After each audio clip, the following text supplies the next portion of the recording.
This is r/am I the a-hole. A mom tells her toxic mother to back off, and a wife says, get a job instead of getting a second one. Let's dive in. Am I the a-hole for reminding my mom that my son is a child? My son was sick yesterday, and my mom offered to babysit for me since I couldn't miss work. For context, I am 30 female and a single mom because my husband passed away in an accident last year.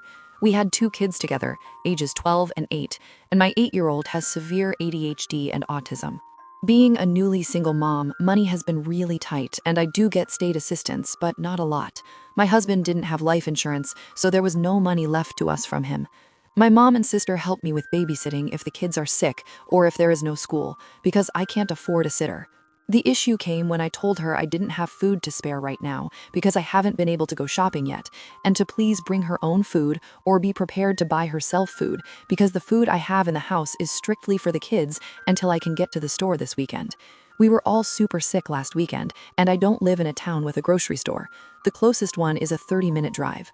She said it would be easier to take my son to her house then, which I was okay with, but my 8-year-old hates going to her house. When she came to get him, he had a meltdown because he didn't want to go to her house. I asked if she could just stay and I'd find a way to get more food before the weekend. She said no and insisted he had to come with her, and that made it worse. Now, my mom has not had great patience, but she and my sister are the only sitters I have right now because they don't charge me much, just the gas to get here. Well, she lost it and started yelling at me and him that she didn't have time for this and that she had plans that day she canceled just to watch him, which she didn't mention to me when I asked. She also said, and I quote, "I wish we could trade lives and I could lay around and throw tantrums all day while you go to work and just have everyone use you and take your money all the time. How much it must suck to be you and do whatever you want while I have to do nothing but take care of other people." I never borrow money from my mother, but my sister and grandma live with her, and they don't work, so I know she's under a lot of stress and takes it out on me a lot, calling me a burden, letting me know how much my tragic loss has affected her negatively, calling me other names, or yelling at me for things my sister or grandma do. I didn't yell or argue. I simply covered his ears, looked at her, and said, "Mom, he's 8. She lost it and screamed, "Screw you then, miss work and lose money, I don't care, I'm leaving." And then she left. Now she says she will not babysit for me again so I can know true struggle, which, if she follows through, means I have to miss a bunch of work or find a sitter I can trust that won't break my bank. So I'm wondering, should I have cut her a break knowing she's under so much pressure and that I understand she's frustrated and needs to get it off her chest, but I feel like a verbal punching bag and I don't want my kids to have to deal with that as well. Am I the a-hole? Update. My mom is banned from my place of work, and I will no longer be speaking to her or my grandma, and will be limiting contact with my sister. I was sent home early due to my emotional state.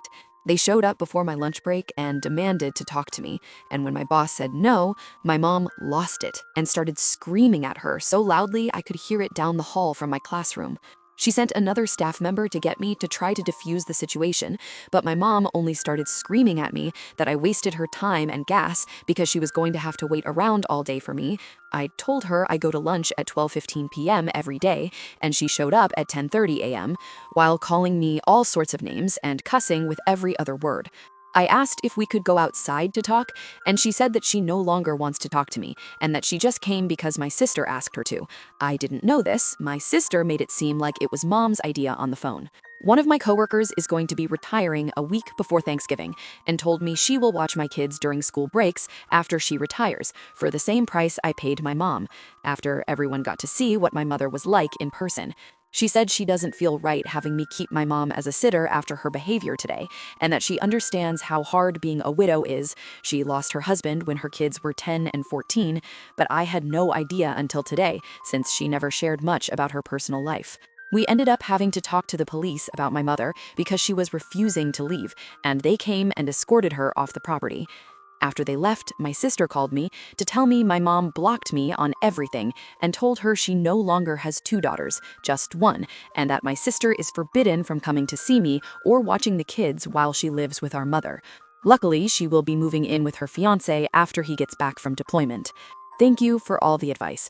I did apply online to Social Security, but received an automated email response saying that due to the federal shutdown, the local office is closed, and they will check my application as soon as someone returns to the office. Also, in case anyone wonders, my coworkers knew childcare was a struggle for me, but didn't have any advice to help because most of them don't have kids, or their kids are already grown.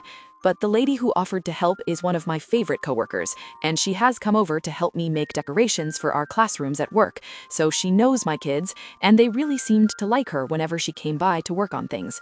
I know she is fully certified and trained to care for a special needs child, as everyone at my place of employment is.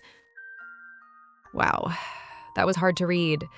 This mom's already doing everything she can to hold her family together, and her own mother turns around and dumps all her frustration on her? That's just cruel. I get that stress makes people say things they don't mean, but come on. Screaming at your daughter while she's just trying to protect her kid? No excuse for that. Honestly, I'm glad her coworkers stepped up. Sometimes family isn't blood. It's the people who see you struggling and quietly help without judgment.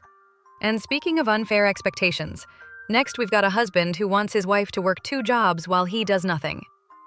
Yeah, this one's gonna make you shake your head. Am I the a-hole for refusing to get a second job?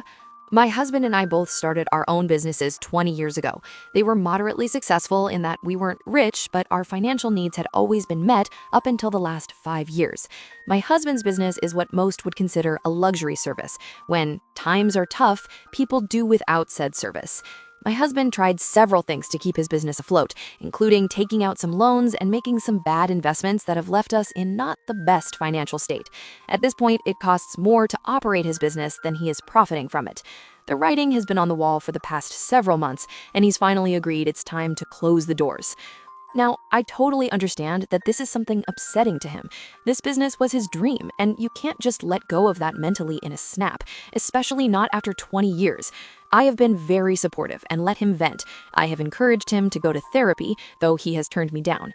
I want to be as sensitive as possible. I wish my business were enough to keep us afloat until he was ready to figure out what he wanted to do next.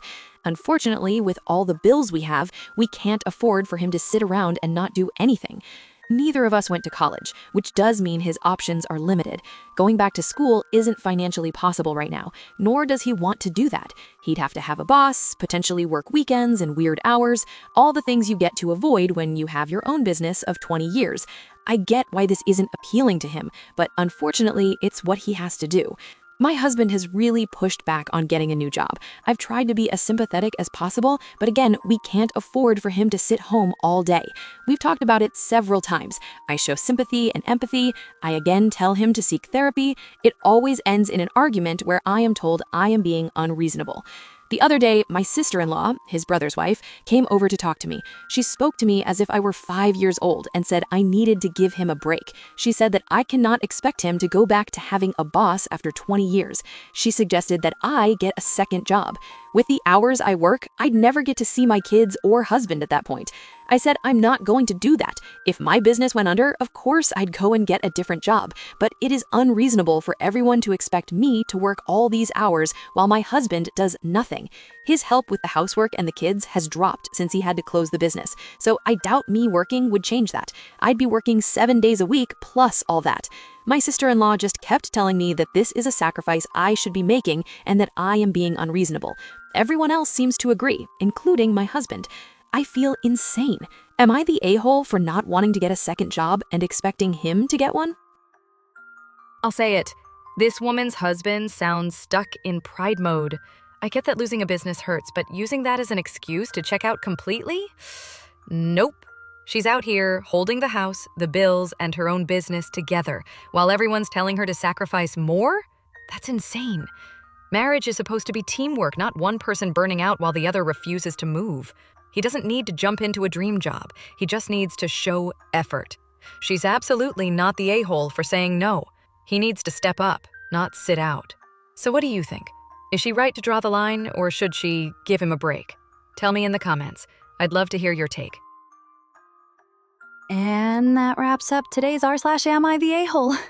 Hope you enjoyed the drama as much as I did. If you did, give it a thumbs up and drop your thoughts in the comments. I read everything, even the spicy ones.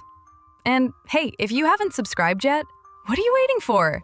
Hit that button, turn on the bell, so you never miss another crazy story. I'll see you in the next one, and trust me, it's gonna be wild. Bye!